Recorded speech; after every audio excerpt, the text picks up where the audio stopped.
Elhamdülillahi Rabbil alemin. Ve sallallahu ve sellem ala hayr halqi Muhammed ve ala alihi ve sahbihi ecma'in. İnşallah bugün 2022 жылдың 11 dekabr günü Navawi rahimahullah'tan 40 hadisinden sabak başlayız. Bu kitapты okurdan murda avtor жөнүндө kıskaça aytып ötө turgan bolsok, avtoru Muhyiddin Abu Zakariya Yahya ibn Sharaf an-Navawi. Dimashq şahrında, Siriyada, Dimashq şahrında oturuкташып ошо жерде кайтыш болгон. Нава деген ошол Сириянын бир айылында төрөлгөн. Хижри жыл боюнча 631-жылы, биздин милади жыл боюнча 1233-жылы туулган жана 676-жылы хижри боюнча кайтыш болгон. 1277-жылы милади боюнча кайтыш болгон. Бул алым аз эле жашаган, кыска жашаган менен көптөгөн китептерди жазып кеткен. Riyaz Salihin kitabi бар, жана Azkar Sahih Muslim'дин шархы бар, көптөгөн китептер жазган. Жана ошондой эле китептери өзгөчө болгон, көптөгөн пайдалуу илимдерди калтырып кеткен. Өзү жашы аз эле жыл жашаган. Шафии мазхабында болгон, жада калса алымдар айтышат, бул Шафии мазхабынын шейхи болгон деп, ушунчалык жакшы билгендигинен. Анан ошол Димашq шаарында кайтыш болгон. Ошол китептердин арасынан бул Арбаина Нававия, Нававинин 40 хадиси деп аталынган китеп. 40 хадис жөнүндө, 40 хадис чогултуу жөнүндө, ошонун фазилети жөнүндө кээ бир хадистер келген. Кимде-ким менин үммөтүмө мен 40 хадисим чогултса, ага кыямат күнү шафаат кылам деген, ошол сыяктуу көптөгөн хадистер келген, бирок алымдар ал хадистерди даиф хадис деп айтышат. Бул алымдагы ушул 40 хадисти жазган. Мындан башка да алымдар көптөгөн ар кандай бөлүмдө 40 хадистерди чогултушкан. Эми Навави рахимахуллахтан ошол алымдардын жолун жолоп, өзү бул китептин башында айтат, бул 40 хадис жөнүндө хадис чогултуу, фазилети келген хадистердин баары даиф дейт. Мен ага таянган жокмун дейт, бирок алымдар ушул жолду жолдогон үчүн мен да ошолордун жолун жолдоп, ушундай китеп жаздым дейт да. Навави рахимахуллахтын китептери өзгөчө, элдин арасында тараган, Аллах Таала кабыл берип койгон да. Мисалы үчүн Riyaz Salihin деген китеби, момундардын бакчасы деген китеби көптөгөн өлкөлөрдө, көптөгөн мечиттерде окулат. Намаздардан кийин ошол китеп окулат көптөгөн өлкөлөрдө. Алымдар айтат, бул алымдын китептерин таркоосунун себеби, негизги себеби эки себеп деп айтышат. Биринчиси, ошол китеп жазууда өтө мыкты чебер болгондугунан, жакшы жазган. Экинчиси болсо, ниети туура болгон, ыхластуу болгон үчүн Аллах Таала кабыл берген дейт да. Ушул Аллах Таала кабыл бергендигине, элдин алдында баардыгы кабыл болгондугу китептери, анын ыхластуу экендигине далил болот. Бул 40 хадисти, бул китептин негизи Ибн Салах деген алым 26 хадис чогулткан. Ал ахадисул куллия, ошол диндин баарын камтыган, диндеги эреже болгон хадистерди чогулткан. 26 хадис. Андан кийин Навави рахимахулла аны толуктап 42 хадис кылып толуктаган. Анан ошол Нававинин 40 хадиси деп аталып калган бул китеп. Бул хадисте Навави рахимахуллахтын кылган иштери, өзү айтат, мен бул хадисте баардыгы ушу диндин негизги амалдарын камтыган, жана ошондой эле Жавамиул Калим болгон. Жавамиул Калим деген сөзү кыска, мааниси терең болгон сөздү айтылат. Пайгамбар саллаллаху алейхи вассалам хадисте айтат, буисту би Жавамиул Калим. Аллах Таала мени ушундай Жавамиул Калим менен жөнөткөн, кыска сөз менен көп маанини камтыган нерсени түшүндүрүп айтып бере турган. Эми Навави рахимахулла бул китебинде ошо чогулткан хадистери көпчүлүгү ошондой. Жавамиул Калим өзү кыска болгон менен, бирок диндин көптөгөн тармагын камтыган, көптөгөн маанилерди камтыган хадистер. Жана ошондой эле алымдар, илгерки алымдар 40 хадис чогултканда, кээ бирлери ошол садака бөлүмүндө, жихад бөлүмүндө чогулткан болсо, бир темага байланыштуу. Жана башка алымдар көптөгөн китептерини ошол бир даарат бөлүмүндө болсо, бул китеп андай эмес. Бул китептин темасы эмне? Диндин баардык тармагын камтыйт. Таухид болсун, фикх маселелери бар, жана ошондой эле адеп, ахлак, кулк мүнөз бүт баарын камтыган, зикирлер жөнүндө баардык тармагын камтыган хадистер чогулган. Өтө пайдалуу. Бул хадисти ар бир мусулман колунан келсе жаттап, ошол нерселерге амал кылып жашоосунда, күнүмдүк жашоосунда амал кыла турган хадистер. Ошон үчүн алымдар илим баштоочуларга эң биринчи хадис илиминен баштаганда ушул хадисти, ушул китепти жаттоого үгүттөшөт. Анткени бул пайдалуу, көптөгөн пайдалуу хадистерди чогулткан китеп болуп саналат. Эми биринчи хадисти окуй турган болсок, бул китептен айтып жатат: Ан амирил муъминин Аби Хафс Умар ибн Хаттаб радияллаху та'ala анху قال سمعت رسول الله صلى الله عليه وسلم يقول. Умар ибн Хаттаб радияллаху анху риваят кылат, пайгамбарыбыз саллаллаху алейхи вассаламдын айтканын уктум дейт. Иннамал а'малу бинният. Амалдар ниетке жараша болот. Ва иннама ликулли имриин ма нава. Чындыгында ар бир адам эмне ниет кылса ошого жетет дейт. Фаман канат хижратуху илаллахи ва расулих фа хижратуху илаллахи ва расулих. Кимдин хижраты Меккеден Мединага көчүүнү ошол кезде хижрат деп аталган, ошол хижраты Аллах Таала үчүн жана пайгамбар үчүн болсо, анын хижраты Аллах Таала жана пайгамбар үчүн болуптур дейт. ومن كانت هجرته لدنيا يصيبها أو امرأة ينكحها فهجرته إلى ما هاجر إليه. Эми кимдин хижраты бир дүнйөлүк максатта болсо, же бир аялга үйлөнүү максатында болсо, анын ошол эмнеге максат кылса ошого жетет дейт. Ошол максатта болот дейт хижраты. Бул хадисти Бухари рахмаулла жана ошондой эле Муслим риваят кылган. Алымдар айтышат, бул хадисте жавамиул калим эмне дегенде, кандайча бул жавамиул калим болду? Жавамиул калимди түшүндүрүп өттүк. Кандайча кыска нуска болду? Мындайча айтканда кыска жана мааниси терең болду дегенде, алымдар айтат. Эч бир амал ниетсиз болбойт жана ошондой эле эч качан ниетсиз сооп болбойт деген маани. Бул деген көп маселелерди камтыйт. Бардык амалдар ниетке муктаж экендигини жана ошондой эле соопка жетиш үчүн ар бир амалда ниет туура болуш керек экендигини баяндап жатат.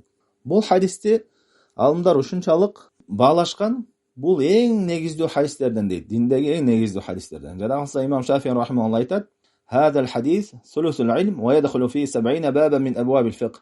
Бул хадис илимдин 3төн 1 дейт. Фиqh бөлүмүндө 70тен көп бөлүккө кирет дейт. Мындайча айтканда, фиqhtын көптөгөн маселелеринде бул хадис келет дейт. Демек, бул ушунчалык орду чоң болгон, шариаттагы орду чоң болгон хадистерден. Жана имам Ахмад рахмаулла айтат: "Мадарул ислам ала хадисин саласа." Ислам 3 хадиске курулган дейт. Ислам дини 3 негиздүү хадистерге курулган дейт. Ошолон бирөөсү ушул хадис, жана ошондой эле экинчи хадис: "Ман ахдаса фи амрина хаза." Кимде ким биздин динибизге жаңылык киргизген болсо, ал өзүнө кайтарылат деген. Жана ошондой эле үчүнчү хадис: "Иннал халала байин ва иннал харама байин." Адал нерселер ачык айкын баяндалган жана арам нерселер ачык айкын баяндалган деген ушул 3 хадиске курулат дейт. Анткени дейт, дин же буйруктарды аткаруу бул ушу ниетке байланыштуу. Буйруктарды ниет менен аткарыш керек.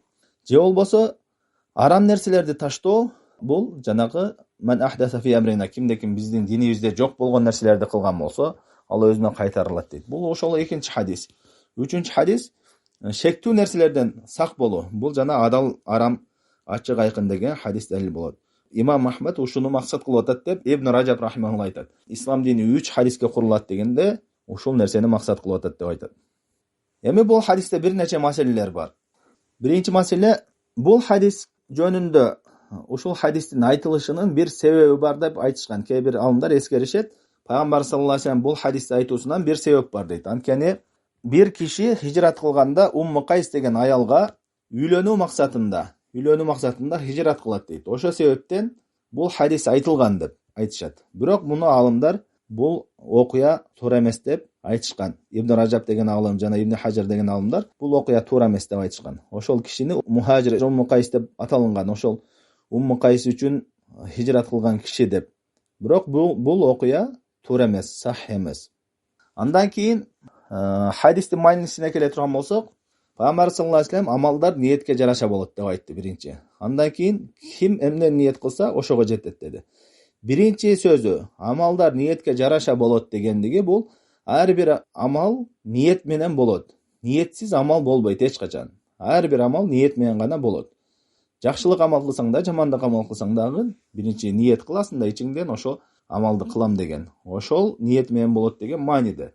Ал эми экинчиси болсо бул шарият өкмү. Ва иннама ликулли имриин ма нава, ким эмне ниет кылса ошого жетет деген. Ким ыхласуу болуп Аллах Таала үчүн кылган болсо бир ибадатыны, бир жакшы амалдарыны, анда ал ошол соонуна жетет. Аллахтын соонуна, Аллахтын разылыгына жетейин деген максатта болсо. Ал эми кимде ким жаман ниет кылган болсо, ошол өзүнүн максатына, рия үчүн, эл көрсүн үчүн кылган болсо. Андан кийин хадисте айтты, кимде ким Аллах Таала үчүн жана пайгамбар үчүн хижрат кылган болсо, анын хижраты Аллах Таала үчүн жана пайгамбар үчүн деп айтты.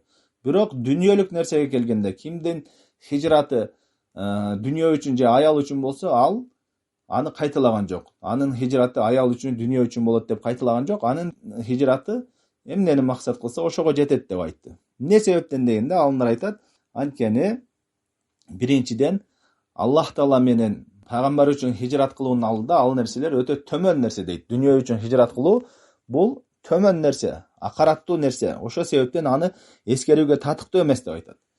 Экинчиден Аллах менен пайгамбардан башкага хижрат кылуу ал көп дүйнөлүк максаттар, ар түрдүү максат болушу мүмкүн. Ошон үчүн анын баарын эсептеп эскерген жок дейт. Ошол себептен, ушул эки себептен аны эскерген жок деп айтышат. Андан кийин маселе шариатта ниет дегенде эки мааниде келет. Биринчи мааниси бул ыхластуулук. Ыхластуулук деген эмне? Ар бир жакшылык ишибизди, сооптуу ишибизди, Аллах Тааладан сооп үмүт кыла турган ишибизди калыс Алла үчүн, Аллах ыраазылыгы үчүн, Аллахтын сообуна жетиш үчүн гана аткаруу. Ниет десе ушул максатта келет. Көптөгөн алымдардын, илгерки салаф салихиндердин алымдары ушул мааниде көптөгөн сөздөрү бар. Абдуллах ибн Мубарак рахимахулла айтат, балким бир кичинекей амал болушу мүмкүн дейт. Рубба амалун кабиратун тусагирухун ния. Рубба амалун сагирун туазибухун ния. Бир кичинекей амал болушу мүмкүн, аны адамдын ыхластуулугу чоңойтот дейт. Чоң Аллахтын алдында чоң кадыр барктуу амал болот. Кеде бир чоң амал болушу мүмкүн, бирок аны адамдын ниети кичинерээк дейт. Рия болуу, бел көрсүн үчүн болсо, ал амалдын эч кандай Аллахтын алдында кадыр баркы жок болот дейт. Ошондой эле Суфиян Саури рахимахулла айтат: "Ма алайшту шай'ан ашадда алайя мин нияти, фа иннаха татакаллабу алайя."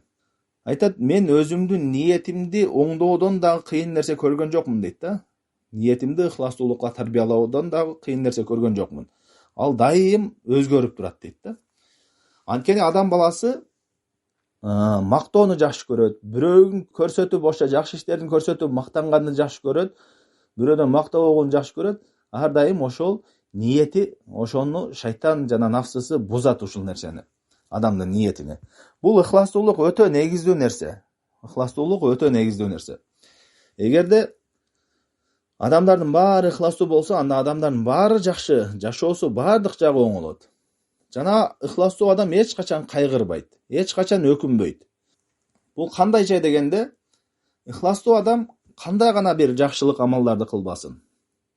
Ата-энесине жакшылык кылса дагы, же ибадат кылса дагы, өзүнүн бир туугандарына жакшы амал кылса дагы, кошунасына жакшы амал кылсын, же жумушунда аманатчыл болуп, туура адал жол менен иштесин, ал баарыны Аллах Таала көрүп турат.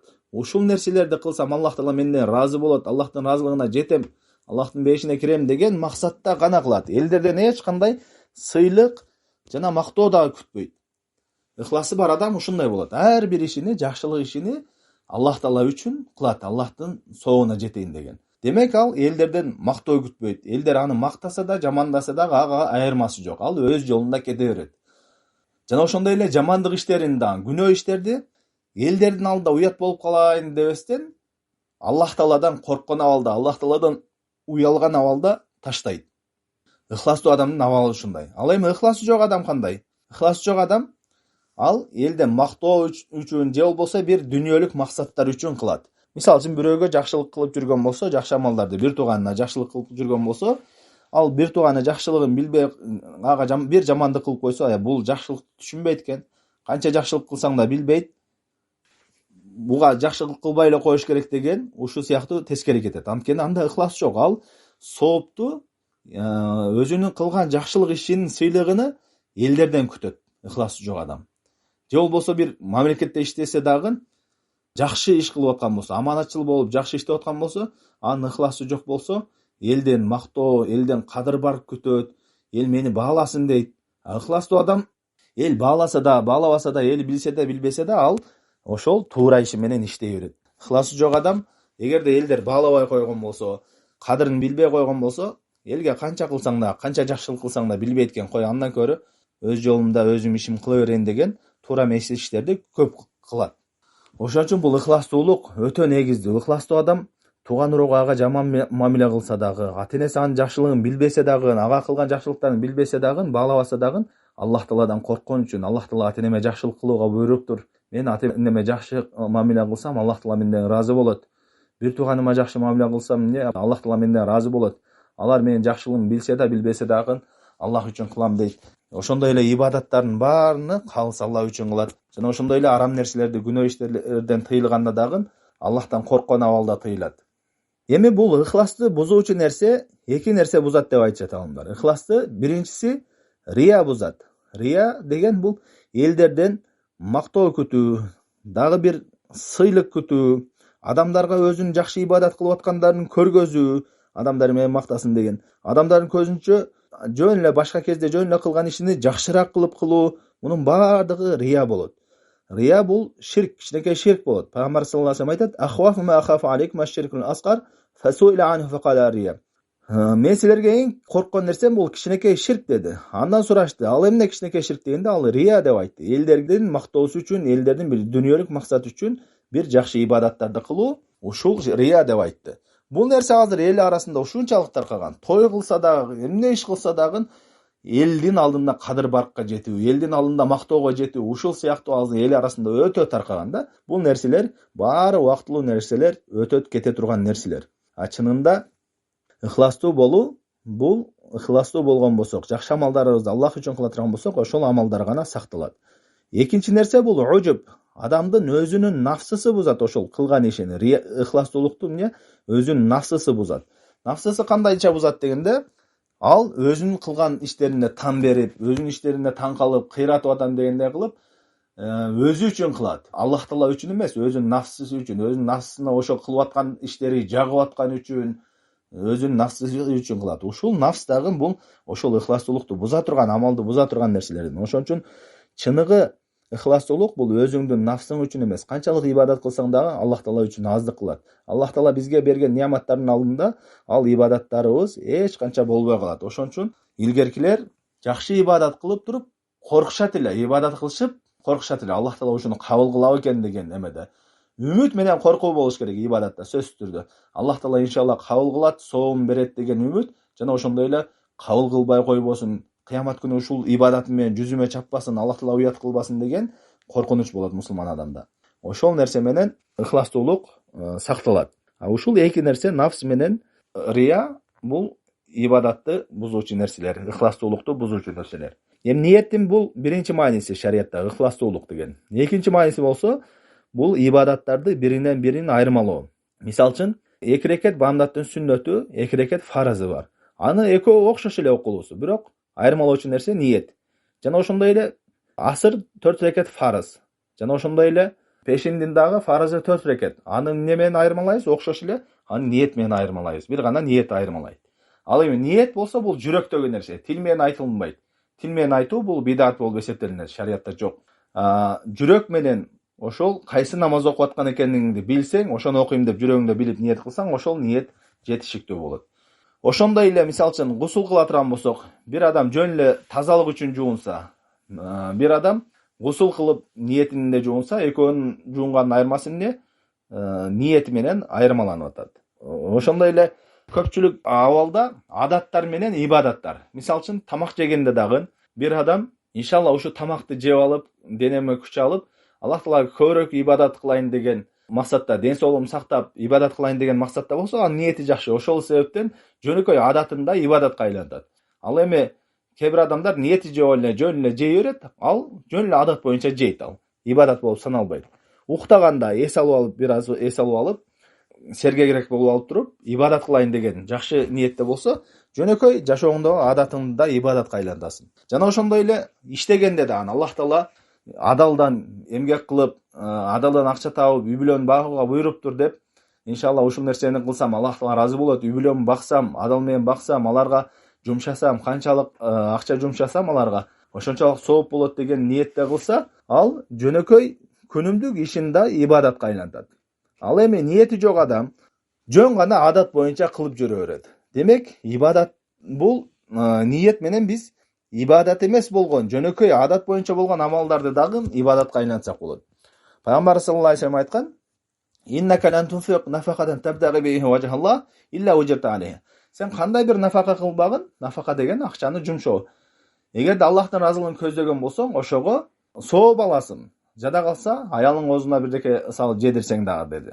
Демек, жөнөкөй күнүмдүк жашообузда дагы кылып аткан адаттарыбызды жөн деле үй бүлөңө ниет кылбасаң деле жөн деле багасың үй бүлөңдү. Бирок ошону жакшы ниет кылып койсоң, Аллах Таала мени ушуга багууга милдет кылып жүктөгөн. Ошону кылсам, адал жол менен баксам, Аллах Таала мага сооп берет деген ниетте кылсак, Аллахтын буйругун аткарып атам деген ниетте кылсак, иншалла ошол күнүмдүк жүргөн, күнүмдүк жашообуздагы иштерибиз дагы ибадатка айланат. Жана ошондой эле аял киши үйүндө дагы кызмат кылып атса, күйөөмө кызмат кылууга, күйөөмө баш ийүүгө, жана ошондой эле бала чакам жакшы кароого, тарбиялоого менин бул милдетим, Аллах Таала жүктөгөн нерсе, ошону кылсам Аллах Таала менден разы болот деген болсо, ал күнүмдө жөн деле кылып аткан иштеринди ибадатка айлантат. Ошон үчүн ниет ибадаттарды бири-биринен айырмалайт, жана ошондой эле адаттарды ибадаттардан айырмалайт. Кээ бир адам адат боюнча кылат, кээ бир адам ошол адатын дагы ибадатка айлантат. Андан кийинки маселе, кээ бир шариатта эрежелер бар. Ушул хадиске байланыштуу эрежелер бар. Биринчи эреже бул пайгамбарыбыз саллаллаху алейхи вассаламды үстүрткү амалынан ээрчүүдөн көрө ниетин ээрчүү зарылыраак. Бул мисал менен түшүнүктүү болот.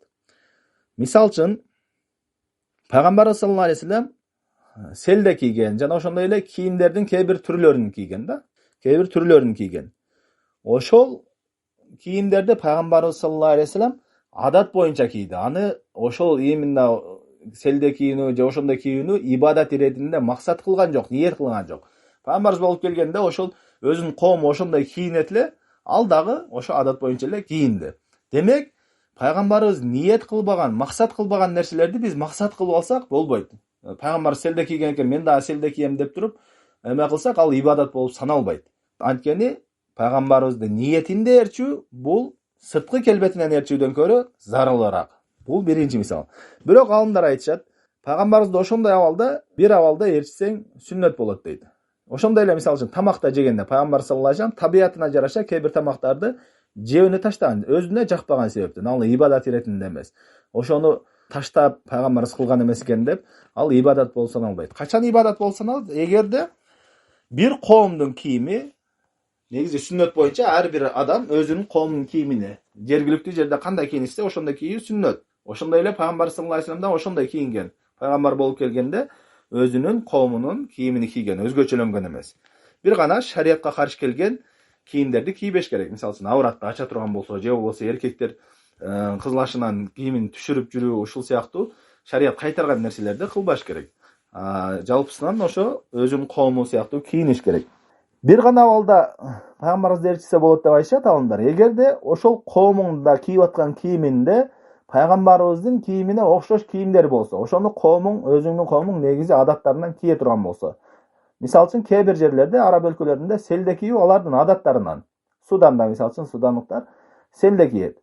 Жана башка баш кийим да кийишет. Демек, ошондой эки кийим болсо, пайгамбарыбыздыкына окшошуну кийсең, ошондо пайгамбарыбызды ээрчиген болосуң деп айтат. Анан эгерде өзүңдүн коомуңда кийим жок болсо андай, анда аны кийүү ал ибадат болуп саналбайт деп айтышат.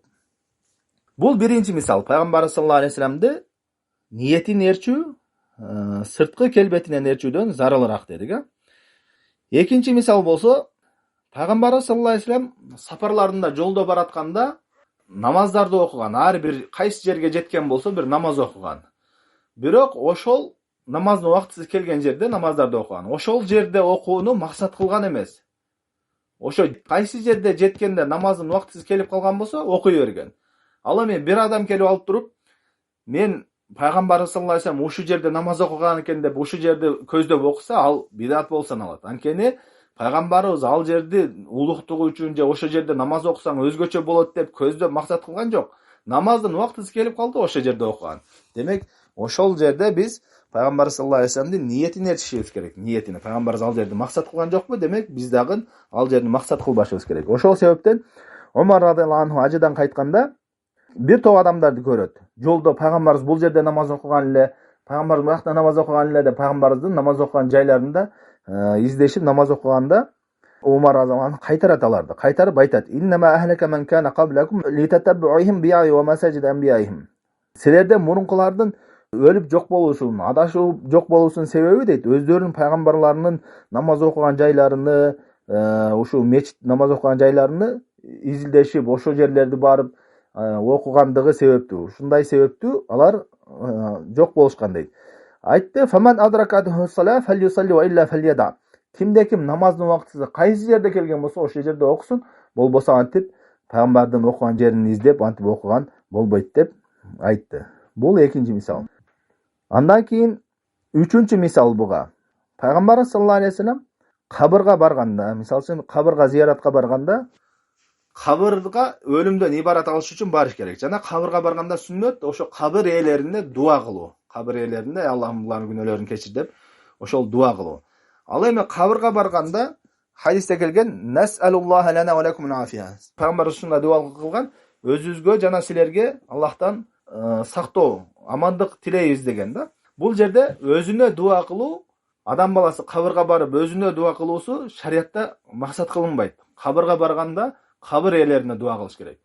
Өзү үчүн дуа кылыш үчүн кабырга барса, бул бидат болуп эсептелинет. Ал эми кабыр ээлерине дуа кылып атып, өзүнө да кошо дуа кылып койсо, анда ал туура эле болот. Кабыр ээлерине дуа кылып: "Аллахым булардын күнөөлөрүн кечир, менин да күнөөмдү кечир" деп. Бирок өзү үчүн дуа кылыш үчүн кабырга барган бул бидат болуп саналат. Анткени Пайгамбар саллаллаху алейхи вассалам кабырга ошол өзүгө дуа кылыш үчүн барган жок ал жерге. Өлүктөргө дуа кылыш үчүн барды дагы, анан ошолор менен кошо өзүнө дагы дуа кылып койду. Андан кийинки эреже, бул дагы негиздүү эреже.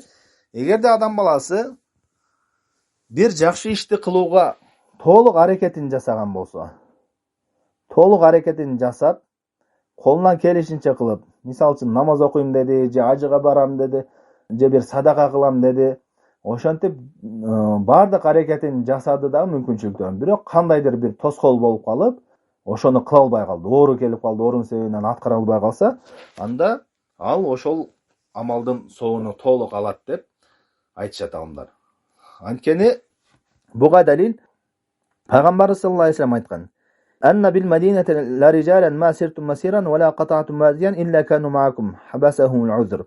Сахабаларга айтып атат. Согушта жүргөндө айтты: "Мединада ушундай адамдар бар" дейт. "Силер канчалык баскан болсоңор, канчалык бир өрөөндөн басып өткөн болсоңор, алар силер менен соопта бирге" дейт. Аларды келе албай калганы үзүрлүү болду дейт. Демек бир адам толук аракетин жасап, бир ишти, жакшы ишти кылууга, андан кийин ошол ишти кыла албай кала турган болсо, анда алымдар айтат, үзүрлүү себептүү, оору себептүү бир кандай бир үзүр болуп калып кыла албай калса, ошол нерсенин соогун алат дейт. Бирок сооп алганда ошол ишти кылган адамдай толук алат. Бир гана бир ишти кылган болсоң, Аллах Таала Пайгамбар саллаллаху алейхи вассалам хадисте айткандай, кимде ким бир жакшы иш кыла турган болсо, ага 10 эсе көбөйтүп берет. 10 эседен ыхласына жараша 700 эсе, ана көптөгөн эселер соогун көбөйтүп берет дейт. Ошол көбөйтүп берүүсү болбойт. Ошо кылган иштин амалы гана, бир ишке канча, бир сооп болсо же 10 сооп болсо, ошо гана берилет, жанакы көбөйтүүсү болбойт деп айтышат алымдар. Ошон үчүн колдон келишинче ишти аткарган жакшы. Анан кокус үзүр болуп аткара албай калган болсо, ошол кылган иштин сообу алынат деп алымдар айтат. Ушунга кечен иншалла бул хадиске кыскача түшүндүрмө. Кийинки сабакта иншалла калганын улантабыз. Саллаллаху алейхи ва салlam ала хайр халқи Мухаммад ва ала алейхи ва сахбихи ажмаин.